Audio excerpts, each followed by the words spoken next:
Olá, boa tarde a todos. Eu sou Sebastião Ferreira, estou aqui com vocês no nosso canal Olhando para Si. Muito bem, eu gostaria de convidá-los a inscrever-se no nosso canal, dar lá o seu joinha, seus comentários e também acompanhe-nos lá no Facebook, na nossa página, né? Gostaria agora, nesse momento, de agradecer a todos que têm compartilhado, que têm se inscrito, aqueles que têm nos seguido lá no Facebook também. O meu muito obrigado a todos, que é um trabalho maravilhoso que está sendo feito para levar a informação, consolo, conforto a todos os corações, aqueles que estão atribulados, os meus amigos, irmãos e irmãs de todo esse planetão maravilhoso que se chama Terra.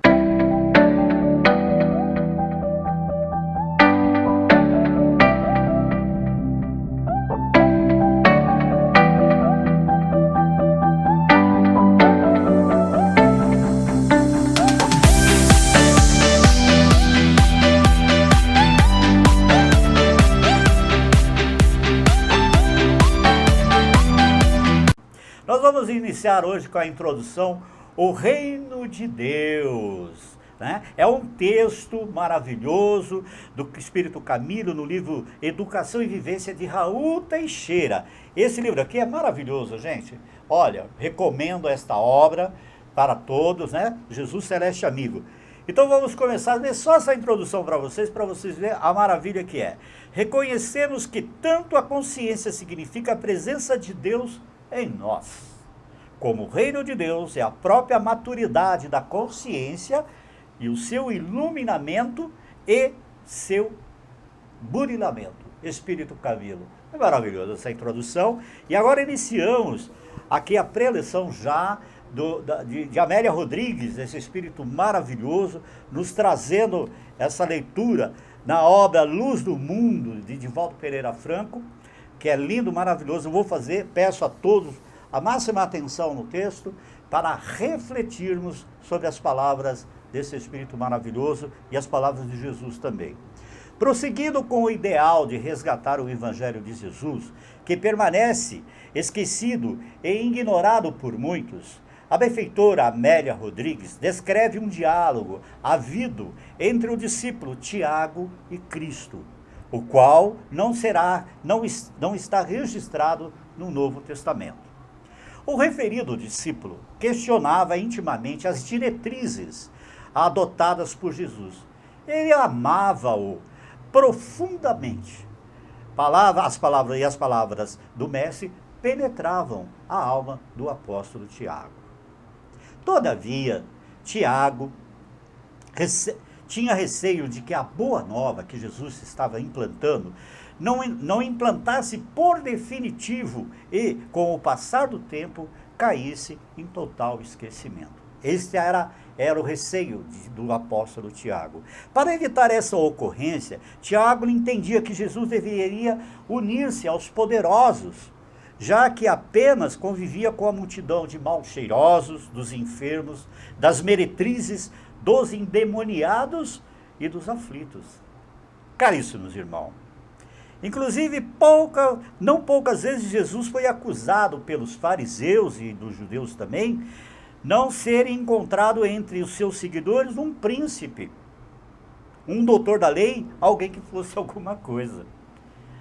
Tiago estava confiante de que até na terra somos obrigados a viver segundo os padrões convencionais e ele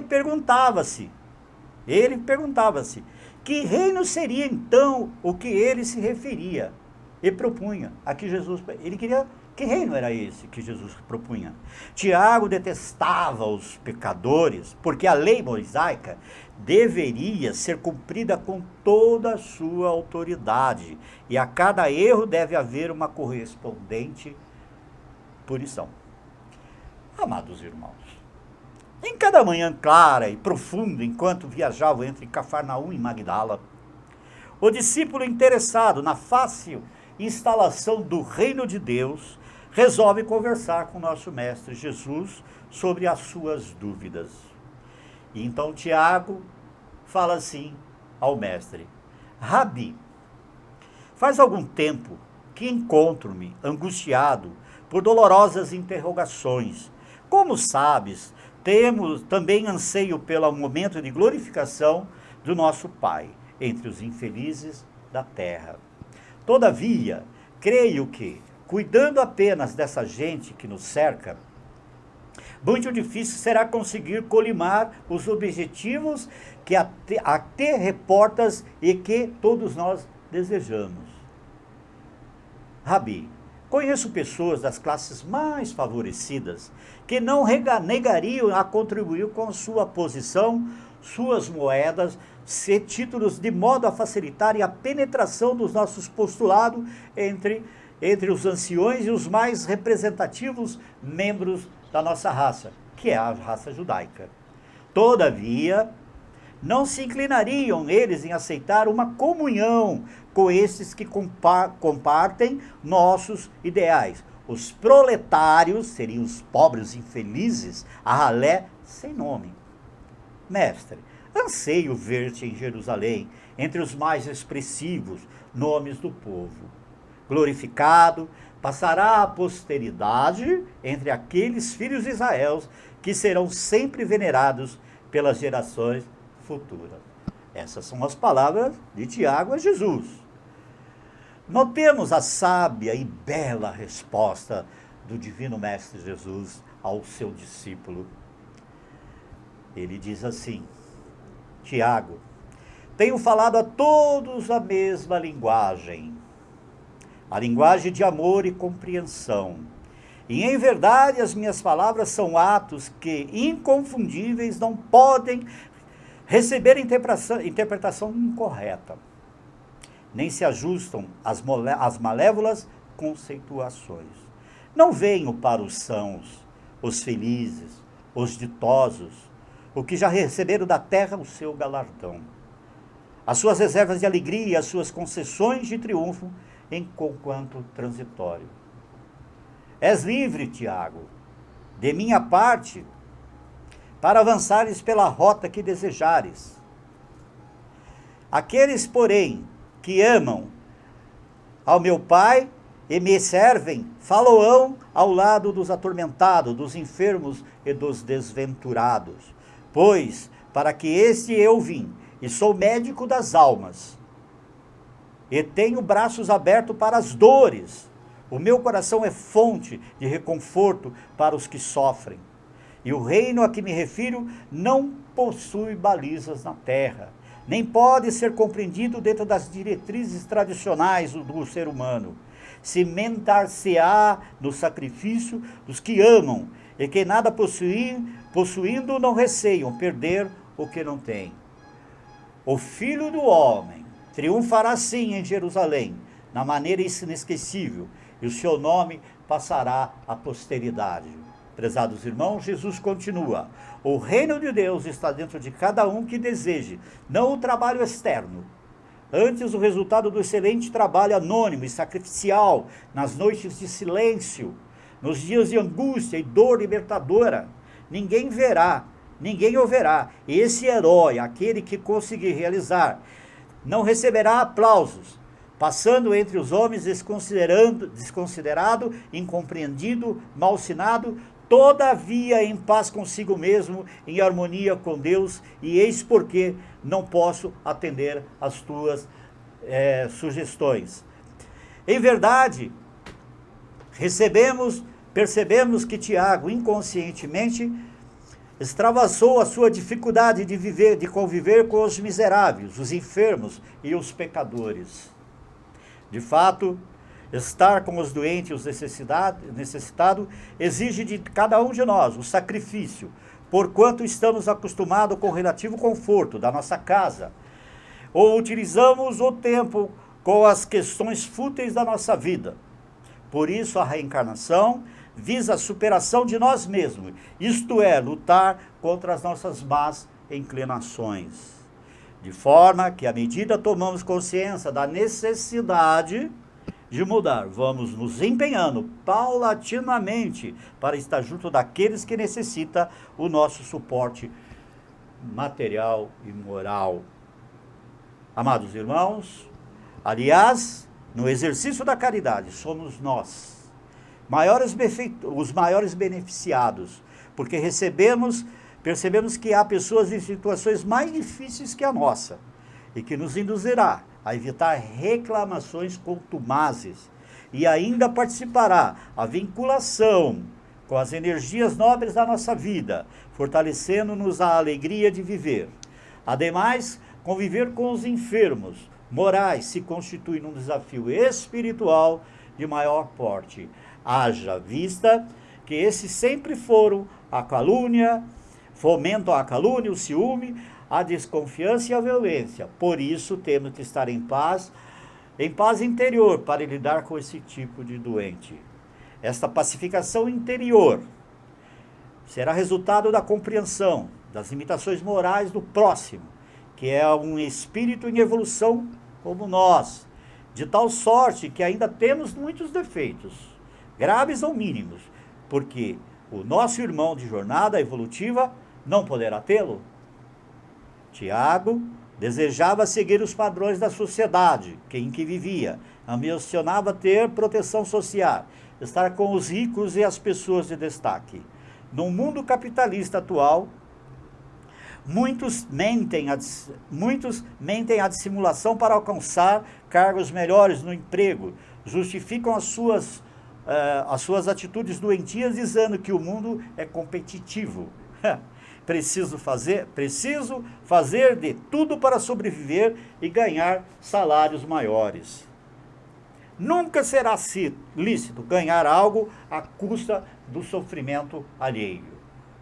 São padrões de conduta aceitos e vividos por aqueles que não despertaram a sua ética no Evangelho de nosso Senhor Jesus Cristo e que certamente colherão infelicidade mais à frente. Quando Jesus responde às indicações do discípulo, diz que seus ensinos não podem receber interpretações incorretas, absolutamente. O que é mais pura verdade. Todavia, quantas não foram as guerras em nome da defesa dos ideais, das ideias difundidas por nosso Senhor Jesus. É só olhar a história. Ou quantas religiões criaram discussões acirradas sobre certos ensinos de Jesus, tentando ter sobre si a hegemonia da verdade. Isso acontece atualmente. Entretanto, percebemos, amados irmãos, que as propostas morais de nosso Senhor Jesus são claras, indiscutíveis, porque nos convida a viver o amor de Deus e ao próximo como a nós mesmos, a fim de que possamos viver como irmãos, sob a inspiração da fraternidade, haja vista que todos nós, sem exceção, somos filhos de Deus. Muito bem. Outro ponto a ser destacado é aquele em que Jesus afirma não ter vindo para os sãos, felizes, justamente porque esses são a representação dos indivíduos que estão satisfeitos com a vida material ou vazia que levam, que gera a falsa sensação de alegria, pautada em busca dos prazeres sensoriais e dos vícios, e não se mostram receptivos, dispostos a avaliar, a conviver com a boa nova do Cristo. Em regra, é diferente a situação daqueles que vivem na carência material, na doença, nos conflitos graves, ou que reconheçam as suas limitações morais, uma vez que desejarem mudarem a sua situação vigente, naturalmente entrarão em sintonia com as recomendações de nosso Senhor Jesus, porque desejam a verdadeira felicidade, porque almejam encontrar o reino dos céus.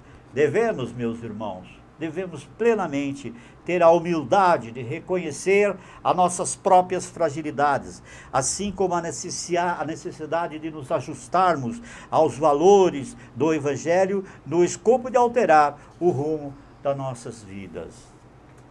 Jesus afirma a Tiago que seu nome passaria à posteridade de fato. Jesus é a personalidade mais conhecida do mundo e não existem lições mais notáveis e seguras do que as ensinadas e vividas pelo nosso amado Mestre. Na atualidade, Há inúmeros psicólogos, cientistas, políticos, médicos, filósofos que reconhecem as magnitudes das verdades divinas pregadas por nosso Senhor Jesus. E segundo os espíritos superiores, o espírito mais evoluído e que esteve encarnado na Terra, ele é o modelo e guia para as nossas vidas. Enfatize-se ainda que o ponto culminante da conversa entre Jesus e Tiago está na conquista do reino de Deus, que está aqui, dentro de cada um de nós. Dessa forma, não se compra e não ganha o reino de Deus apenas porque pertencemos a determinada denominação religiosa, como se conquista através do bom combate que nos ensina o querido Paulo de Tarso, o apóstolo do gentil. É um trabalho silencioso, pessoal, de forma que não depende do próximo, motivo pelo qual Jesus refuta a ideia de aliança com os poderosos, porque ele, o mestre, não veio para a glória terrena, pois já era e ainda continua a ser o rei solar, a estrela de primeira grandeza a iluminar nossos caminhos, esse maravilhoso celeste amigo. Queridos irmãos, quando encontrarmos a verdadeira finalidade da vida, que é o crescimento intelectual e moral de cada um de nós, descobriremos que não há terapeuta mais excelente do que a vivência do amor, em suas verdadeiras, variadas expressões tais como a amizade sincera, o perdão, a compaixão, a fraternidade, a esperança, meus caríssimos irmãos. Percebemos que finalmente achemos o reino de Deus dentro dos nossos corações e que nos trará inesgotável plenitude. Amados e queridos irmãos e irmãs, este já é o finalzinho desta lição. Esta lição é a referência do capítulo 3 da obra Luz do Mundo, de Divaldo Pereira Franca, ditada pela querida Amélia Rodrigues. Essa lição nos traz uma reflexão profunda em que o nosso irmão espiritual, o apóstolo Tiago, questiona Jesus para que ele se alie aos poderosos, aos que já têm o galardão na terra. Mas Jesus responde que ele não veio para eles, porque os ricos, os que são poderosos, já têm o seu galardão aqui. Ele veio para aqueles que sofrem. Ele veio para aqueles mal-cheirosos, aqueles que perambulam pelas ruas. E nós lembramos que o apóstolo Paulo, ele fala: todo bem que quero fazer, este eu não faço, e todo mal que não quero fazer, este eu faço. Amados e queridos irmãos e irmãs, vamos pensar e fazer uma reflexão, como Jesus nos induz a olhar para os nossos irmãos sofredores.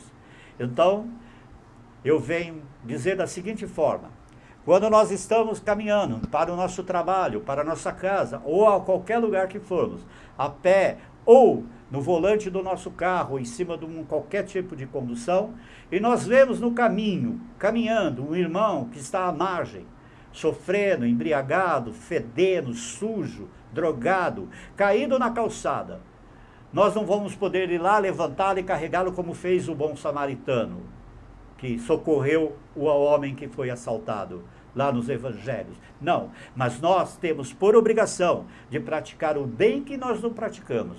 Vamos direcionar nosso pensamento de luz na direção daquele homem e pedir a Deus a sua misericórdia. Ó Senhor, ampare este meu irmão que está no meu caminho. Derramai a vossa luz, enviai os vossos mensageiros de luz, tirai ele desse sofrimento, apartai ele das trevas e da escuridão.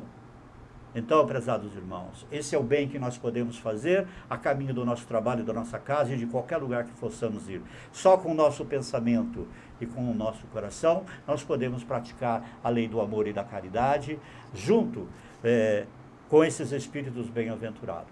E assim, meus queridos, nós vamos encerrando mais esse capítulo maravilhoso, em que nós fazemos o reino de Deus, trazido por Amélia, e a introdução do Espírito Camilo, nesta obra maravilhosa. Eu agradeço desde já a todos, meu muito obrigado, e que a paz de Jesus esteja em vossos corações, e até lá.